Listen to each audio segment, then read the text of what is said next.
Bukod kay Chief Justice Corona, interesado na rin ang Kamara na busisiin ang yaman ng bachelor ng Malacanang. Sabi ni House Minority Leader Danilo Suarez, gusto nilang malaman kung naging tapat din ba si Pangulo Aquino sa pagdedeklara ng kanyang Statement of Assets, Liabilities and Net Worth o yung sikat na SALN. Tama lang daw silipin ng SALN ni Pinoy, lalo't porsigido mga kalyado ng Pangulo na busisiin ang yaman ng pinatatalsik ng punong maestrado. Dapat lahat sila magpakita ng SALN.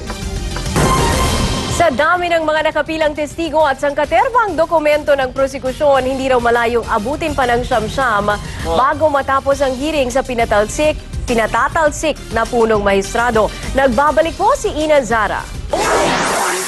Matapos bakbakan at hanapan ng listahan ng mga testigo ni Senador Miriam Defensor Santiago, 70 testigo ang nakalinyang ipresenta ngayon ng prosekusyon.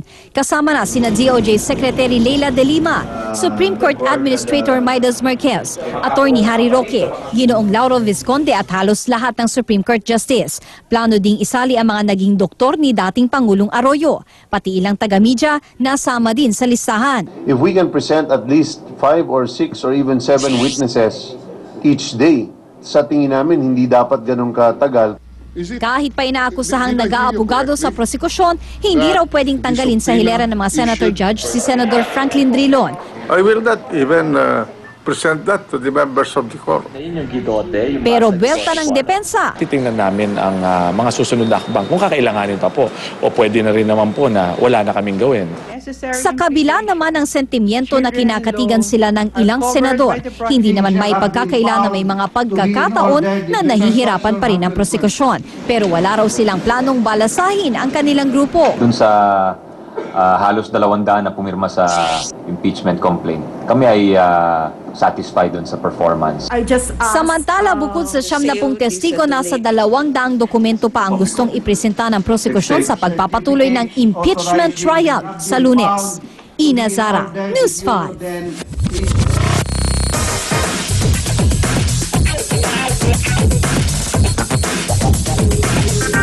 Nasa 50 hinihinalang tulak ng droga ang inaresto sa Shabu Raid sa Binyan, Laguna kanina. Sa Taguig naman, patay ang isang balikbayan matapos hold upin sa tapat ng kanyang bahay. Yan at iba pang balita sa Pasada 5. Sinugod ng Laguna Special Task Group ang isang inihinalang Shabu Tiangge sa Barangay San Antonio sa Binyan kanina.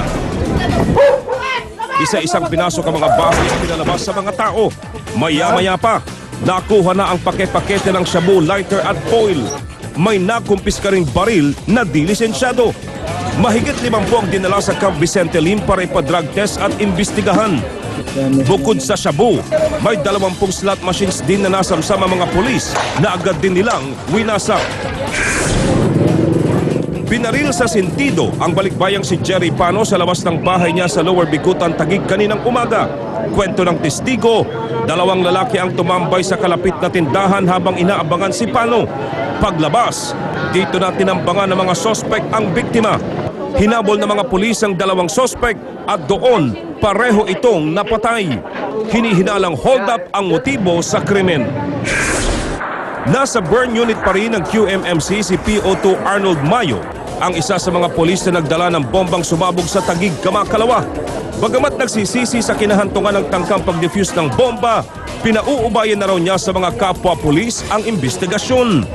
Nakausap na ng mga kaanak ng mga sibilyang nadamay sa pagsabog ang mga taga-PNP. Nangako naman ito ng ayuda sa lahat ng biktima. Joel Gorospe, News 5. Isang lalaki ang duguan matapos bugbugin ang di pa matukoy na grupo sa Quezon City. Pero pagdating sa QCPD Station 10, siya ang nauwi sa kalaboso. Rescue 5 sa klolohan nyo.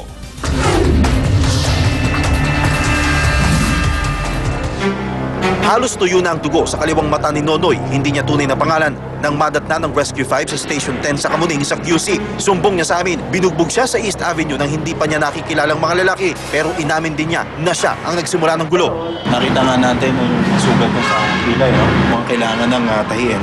Pagkatapos, sinamahan namin siya magpa-blatter. Pero bandang alas 9 ng gabi, laking gulat namin nang malamang nagwala sa mismong Station 10 si Nonoy.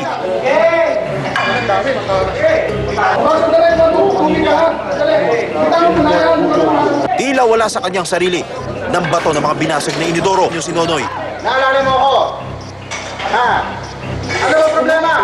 Halika rito, pag-usapan natin dali. Nagbanta pa nga si Nonoy, nahihiwain niya ang kanyang pulso kung hindi kami lalayo. Masasaktan ka pa dyan, no? Madami ka ng dugo.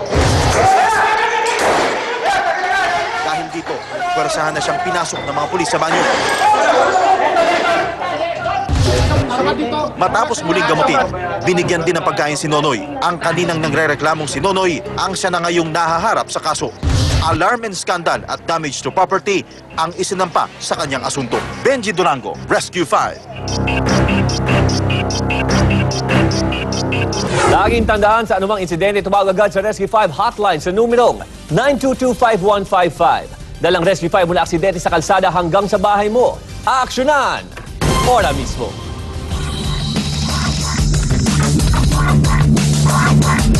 Sidetrack naman tayo sa mga balita sa World Wide Web. Kadalasan nagpapanik po ang mga tao pag biglang dumidilim ang paligid dahil wala silang nakikita. Pero may isang bata sa China na nakabaligtaran ang karanasan. Meron kasi sa mga mata na katulad ng mga pusa. Kaya ilagay man siya sa madilim na kwarto, yakang-yaka pa rin niyang sagutan ng isang test paper. Tuwing ang tinatamaan ng kanyang mga mata ng flashlight, kumikinang ang kanyang mga mata na parang mata ng pusa. Yun nga lang, dahil sa kanyang mga sensitibong mata, hirap siya makakita pag matindi ang sikat ng araw. Susunod, mga kaibigan at kamag-anak ni Agriculture Secretary Proceso Alcala namamayagpag nga ba sa ahensya? Powerade Tigers nakasungkit ang panalo kontra Talk and Text. At Willie Revillame na sorpresa sa pagbati ni Joey De Leon sa kanyang 51st birthday. Ano kaya ang mensahe ni Joey? Abagaan sa pagbabalik ng aksyon. Journalismo.